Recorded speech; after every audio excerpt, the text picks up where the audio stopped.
Hey, Marianne and Gal here. Welcome to the Coffee Talkie Show, the podcast for women living abroad. Today, we have a special guest with us, Jessica. She's here to chat about how she turned her move abroad into a thriving business and the power of personal branding in making it all happen. But first, let us introduce you to our guests. American expat Jessica Hanlon is a portrait and branding photographer based in Stockholm, Sweden. She started her photography business and career when she moved to Sweden and had to learn how to navigate building a business abroad. Through lots of trials and errors, Jessica learned how to start a business from scratch and how to find clients when she didn't know a single person in the new city. Jessica is inspired by fashion and bold colors, which you can see in her imagery. She photographs celebrities and top CEO in Sweden along with small business owners so they can grow their visibility online.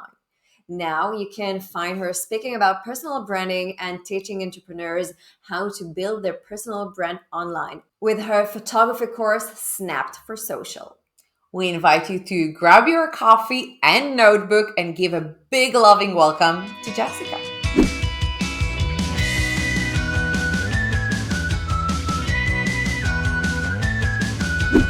Hey, Jessica, so nice to have you here with us today. Thanks for having me. We love having women from all over the world. And to jump right into our interview, can you tell us a little bit about your journey so far as a woman living abroad? Yeah, ooh, it's a long one, so I'm going to have to condense it. But I'm an American living in Sweden, and I actually lived in Brussels for 5 years before moving to Sweden. So I've lived in two different countries now, and Brussels was the hardest.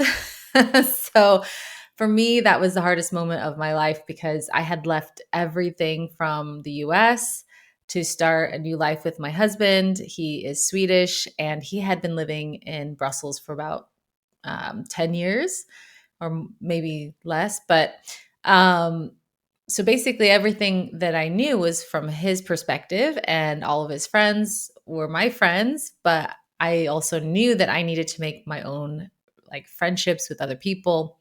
But I found that really difficult. One, because of the language barrier. In Sweden, here, we have a lot of Swedish people that speak English, but in Brussels, it was French and Flemish.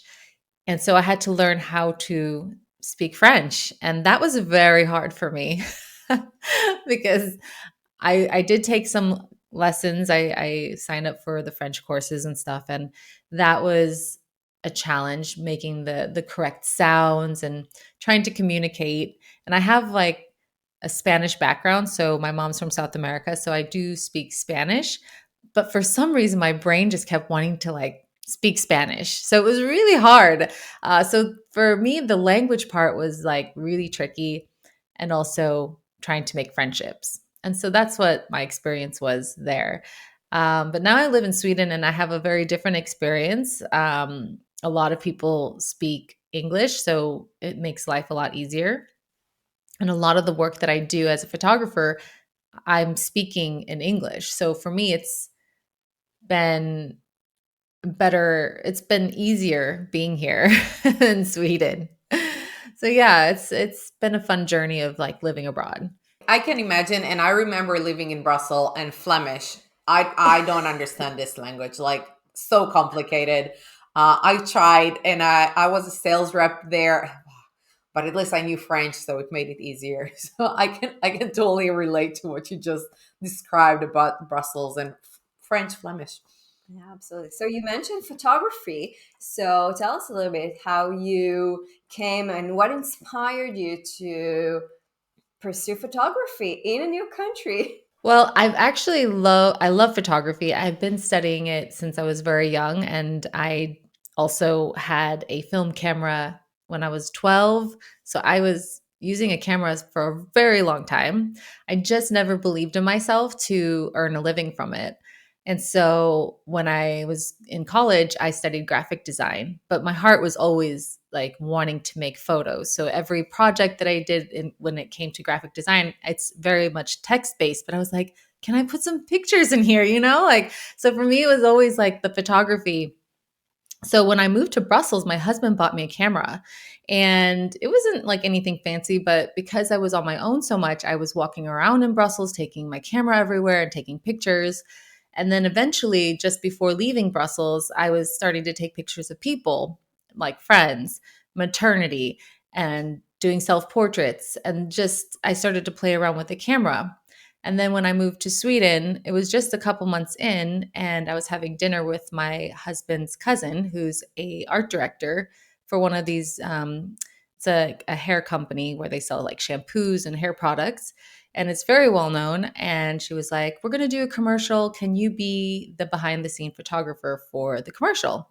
And I was like, "What? You want me to be the photographer for this? Like that sounds scary." Because it just felt like, really, you want to like pay me for this? But then I had to get like a personal number, which in Sweden is like, it allows you to do a lot of things, and you have to have a business org number with it. So in order to have a business, you have to have the org number.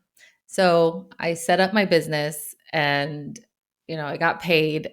And then I was like, well, now what? What do I do? Like I have no clue what I'm doing. I don't know anything about photography business. I don't speak Swedish. How do I even find clients? Where, like, what am I doing? So I was like starting over in another country, also starting with photography at the age of 37. So I started very late, and I had an 8-month old and a 3-year old. So for me, I was like, what am I doing? I have no idea. So my life was like totally like it was crazy. But because of like this question, it's like opened the door for me to start a business. So that's how I got into photography again. Wow, I love it. And we hear so many women that are moving to a new country, living in a new place, and wondering what the hell are they going to do in this new place? Like, my career is over. I don't know what to do. I don't speak the language. I don't know how things work. How am I going to find new clients? And there you go. You can do it, right? Without speaking Swedish. It's a new, you've never been a photographer before. Like, you took your passion and turned it into a career in a new country, in a new language. And I love it. This is so inspiring. And I hope our listeners will get inspired as well. Yeah, no, it was very scary. But, I just felt like the same way. Like, I was like, well, what am I going to do here in Sweden? I didn't even have a plan. I had, an 8-month old and a 3-year old. What am I going to do? So I just kind of was going with the flow. And then this opportunity happened. And then I just started to figure it out little by little. So, yeah, this was in 2015, I think. So, yeah, it's been a while. I've been doing this for a while now. And trust me, when I first started, my photos sucked. Like they were so bad. I'm not joking. And I look back at it now and I'm like, wow, what a huge like leap of, talent. So, but it was a lot of like trying to figure out how to improve my work and how to be better, and then also like get the right clients that I wanted to work with. So it was a big journey of self-discovery and like self just like, figuring things out. So I love that you mentioned it, and you touched upon so many different challenges of opening a new business, but also like it's not only about opening the new business, it's about opening a new business in a country that you don't know and you don't speak the language and you don't have the network and you don't. So like there's a lot of challenges involved in it. And I'm sure that our audience listening to it and thinking like, ooh, I thought of maybe opening a business, but I have this list of things that are coming my way. What helped you cope with all of this and actually make it work?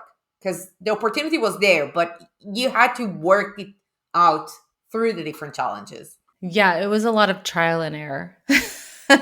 Because, at the time, Instagram was not the same Instagram that it is today. So there were no teachers and coaches selling and promoting themselves the way they do it now. So I remember like putting up a flyer on a light post trying to promote my business. And I was like, why am I doing this? This is so embarrassing. Like, it's windy, and it's in English. Nobody understands this. It's like, I did the most ridiculous things just to get clients. And then I started to realize that, I have to find another way. And that's when I started to really use Instagram to start building my personal brand. And that's how I started to get clients, because when I started photographing people, I actually had some really great clients due to just the connections that I already had from like friends, well, close like family friends and stuff. And they didn't let me use their photos. And they were like quite well known and using it in the press. They were my pictures, but they didn't let me use it online. And I was like, this makes no sense. And I started to get really pissed off because I wanted to build this business, and then basically I wasn't able to. So then I had to start using just myself to build the business. So I started to promote my brand just by taking my own photos of myself and using those to build my business.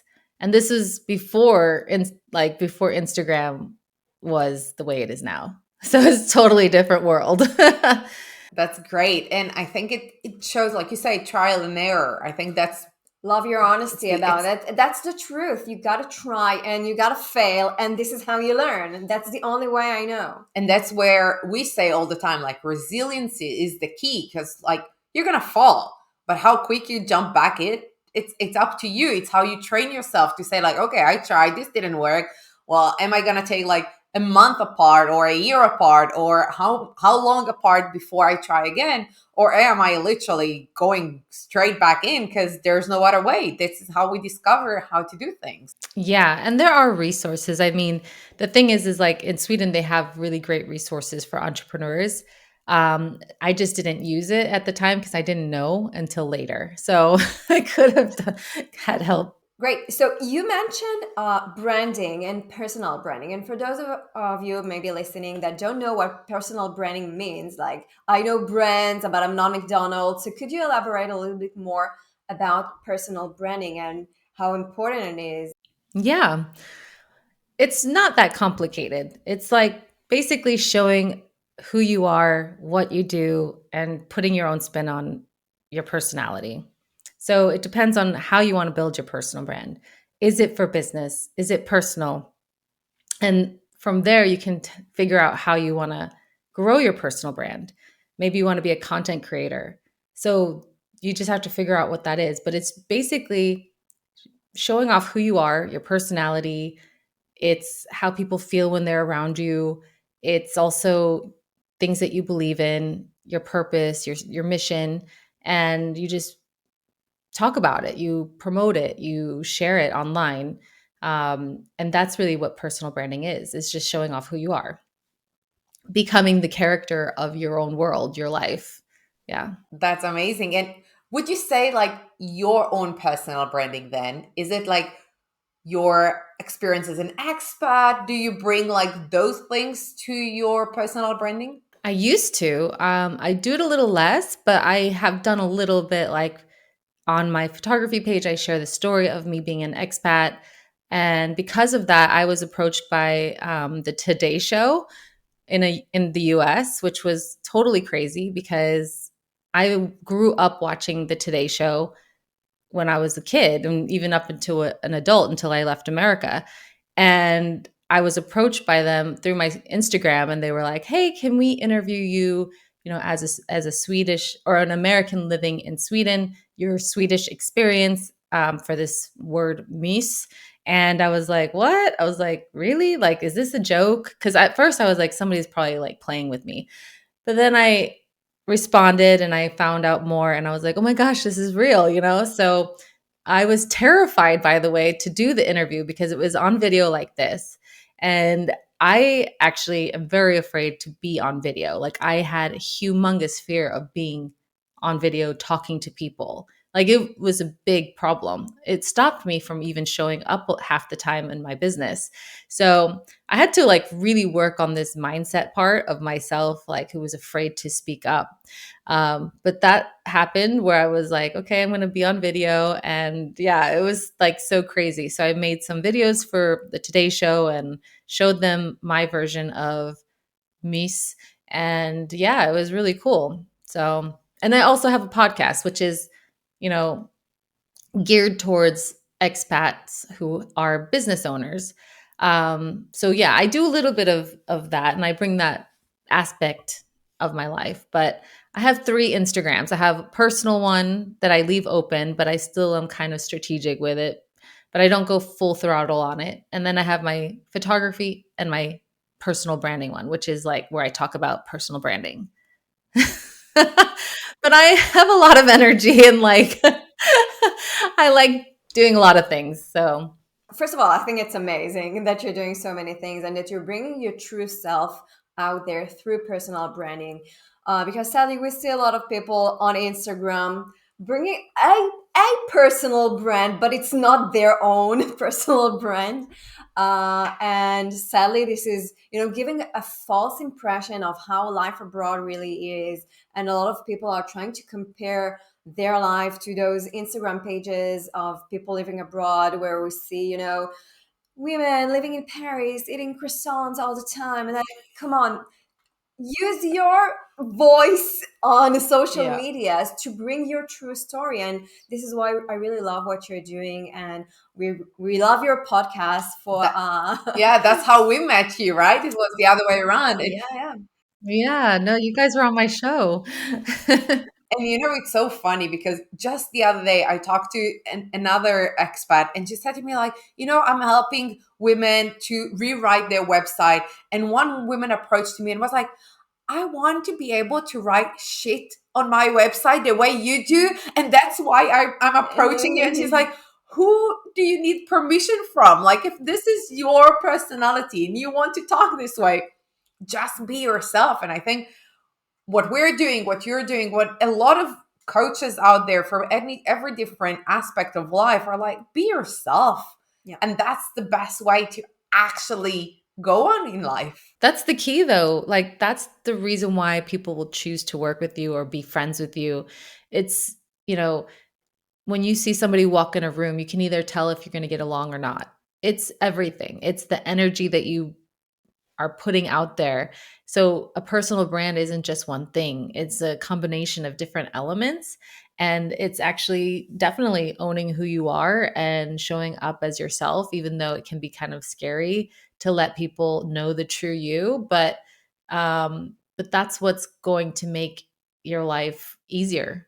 If you're trying to be somebody else or dress like somebody else, at some point it'll just get too much to like fake it.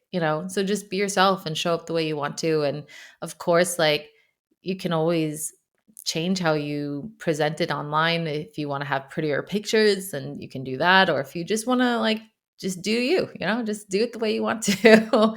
What do you love most doing today? Like taking photography or actually helping others figure out their personal branding and how they should use photography for that? Yeah, I love both. That's my problem.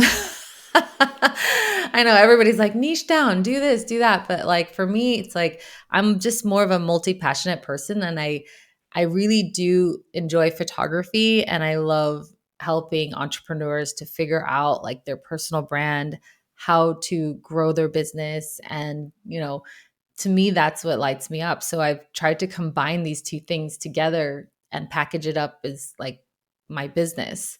And that's kind of where I learned to combine the two things. But it was a process. I had to try out all sorts of different genres of photography. I did newborn, I did maternity, I've done it all. And I realized my passion lies with like photographing entrepreneurs and small business owners and telling their story through pictures and helping them to build their businesses. So for me, I'm really passionate about it, but it was something that I had to discover. That's amazing. So tell us, what advice would you give to a woman who's maybe considering a career shift or just pursue her passion in her new life abroad? Yeah, it depends on what the career shift is. I wouldn't say like just leave and quit your job. I mean, have like a plan, maybe start your side hustle if you want to like start a business, like do it on the side slowly and start working up the business, or like have a nest egg of money to help you carry through until you get your feet on the ground, because starting a business does take time. It doesn't just, happen in 2 seconds. I remember, and I've told this story to a friend, like I used to lay on the floor putting my children to bed at night, and they had these like glow in the dark stickers. And this was right when I was starting my business, right? And I was like, I just want to make my own living, like taking pictures. And I would always think this, like, how can I get more clients? How can I get clients? Because I was like, I had like one and then that was it. So in my head, I was like always wishing, and I don't know if I manifested this, but I would remember laying in the dark, because when you put babies to sleep, you have to like wait till they're asleep and then tiptoe out of the room. And I just remember laying there looking at the stars, like being like, I want to be the best, I want to be the best photographer. I just want to earn a living doing this. And I kept repeating that to myself like every night. So for me, it was like having a vision of what I wanted. But like, if you're somebody who's new in a new country, and, or maybe you've been in a country for a while and you're really struggling to get a job, I always say this, like, make your own moves, like pave your own path, and don't wait around for some opportunity. Like start thinking about, okay, what can I do? Can I go networking? Can I find somebody who's a coach, somebody who can help me figure out what I'm skilled at and like monetize it? Because we can all sell what we're good at, what we know. And so our knowledge can be packaged up into like courses, or coaching or something. But at least like if you start making those moves, then like somehow what I think is like, and this is just me, the universe will meet you where you're ready to be seen. So like you just have to start making those actions. Absolutely. This is so true. And a lot of women are too afraid to start something because they don't know how to do that. They don't have a plan. And you said it yourself, you didn't have a plan when you started. We didn't have a plan when we started. It's like we have this vision and we want something and we're passionate about it, but we don't have a plan. And that's totally okay. But as long as you're taking actions and doing things, it's doesn't really matter if it's the right thing or the wrong thing. As long as you're taking action and moving forward, you'll get there. You'll get somewhere. Maybe it's not even what you wanted or what you thought it will be, but you'll get somewhere. Whereas if you're just waiting for the plan to just arrive, to download it from the universe, it doesn't work this way. Things don't move Yeah. if you don't take actions. And I think this would for me, this would be the best advice I could give to someone who wants to try a career shift or even pursue her passion. Just start doing things, whatever, talk to people, look online, try things, fail, and then things will move. Yeah, just try. And I will add to this that actually, like you said, have a plan, but sometimes you just have to start doing things and go in the direction. And I love you. We love Tony Robbins, and he has this amazing quote where he said, like, if you actually want to conquer the island, you need to burn the boat. And it's true for those who want to simply move abroad. It's not enough to just sit around in your living room and say, like, oh, I wish one day I'll live in Sweden. I wish one day I'll move to Spain. No, if you actually want to do this, you got to book the plane ticket and go. You'll figure things out. And Or if you want to be a photographer, you gotta at least you, buy a you camera. buy a camera and start taking pictures.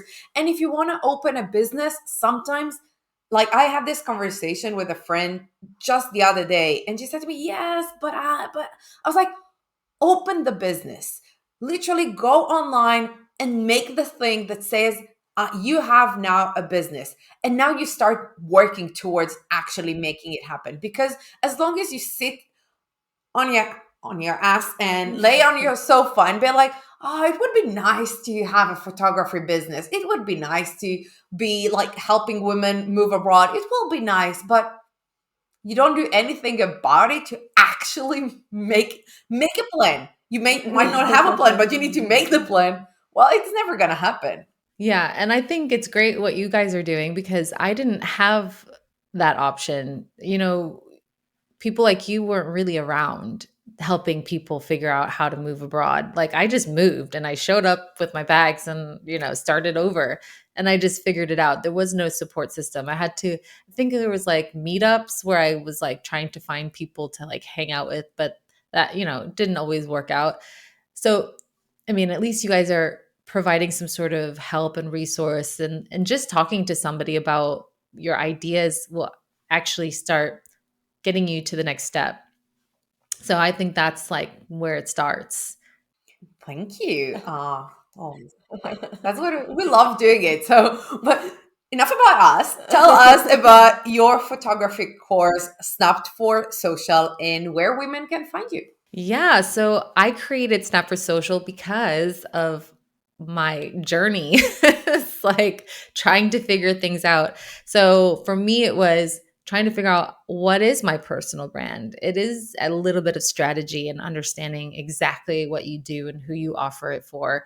And so I realized you cannot market your business and create content unless you actually know what it's about and what you're trying to do.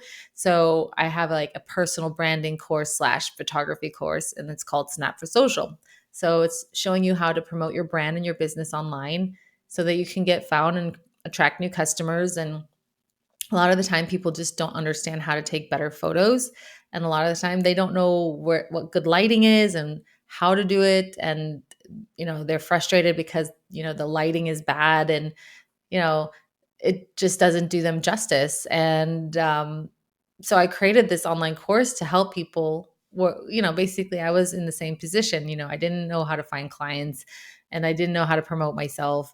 And yeah, so now I just made a course all about it, teaching entrepreneurs how they can build their personal brand and promote it. I love it. And I'm sure it's really relevant to a lot of women that are moving abroad that want to start something new, to be there, to build a business and to promote themselves online and on social medias. And they don't have a clue how to start. So that would be a perfect course for women like that. So And can I just say one thing really quick? There is also the creator economy that is like expected to boom in insane amounts. I mean, no joke. So if you're somebody who is like, okay, I don't really want to have a business, but I love promoting brands that I believe in and showing off my life, you can create a business by promoting brands, and that takes good pictures. So you need to understand how a camera works or how your mobile phone works, and the course teaches both. So the creator economy is huge. It's going to be booming even more. Like it's an insane amount. So if you feel like that's something you're better at, promoting other people's businesses instead of promoting your own, you can go that route. You can make an actual living, being abroad and maybe staying home with your kids, but promoting brands that you believe in. It can't just be any brand like, oh, I just promote brands. It has to be something that you believe in. And that's what personal branding is. yeah. That's I was just about to say this. There's a lot of influencers out there. There's a lot of creators out there. But if you find your own voice in it, like if you find the brands that are really resonating with you and your personal branding and your personal story, and you do it in a good professional way, there's always space for that out there. So Yeah, and it's growing. It's an industry it's that's really growing. So that's a great place to be. So where can women find you? Yeah, you can find me on Instagram at Branding with Jess. I have a podcast called The Elevate Podcast. And you can also go to my website if you want to. It's jessicahanlon.com. But I guess you guys might have like a show notes page or something so people can find me like through there as well. And Snap for Social, it's on my website. So we'll put all the links right here below. So if you want to find the course or just her Instagram, then it will be right here. Yeah. And just to finish, we have a question that we ask all of our guests. And it is, What does a smooth and positive move abroad means to you? Yeah, I would say having a positive mindset towards the whole process and just, understanding where you're moving and knowing the culture and embracing the change and maybe planning ahead if you're a planner, if you can, get to know what you're getting yourself into. And just, yeah, I would say mindset is everything. So just be open minded and have fun. That's amazing. Couldn't agree more. That's exactly what we believe in, and we really think that every woman could achieve that if approached in the right way, right? So, Jessica, thank you so much for being here with us today on the show. We love having you. We loved our previous podcast episode. We love this one. Such a pleasure being in contact. Yeah, thanks for having me. This was really fun. Thank you, Jessica, for being here with us today. And thank you for joining us on the Coffee Talkie Show, the podcast for women living abroad. We hope you enjoyed today's episode and gained valuable insights, tips, and inspiration for your journey as an expat. If you have any questions, comment, or suggestions for future episodes, please feel free to reach out to us via our website or social media. And if you loved what you heard today, please like, follow, and leave us a rating and a review on your favorite podcast platform. Until next time, sending positive vibes your way.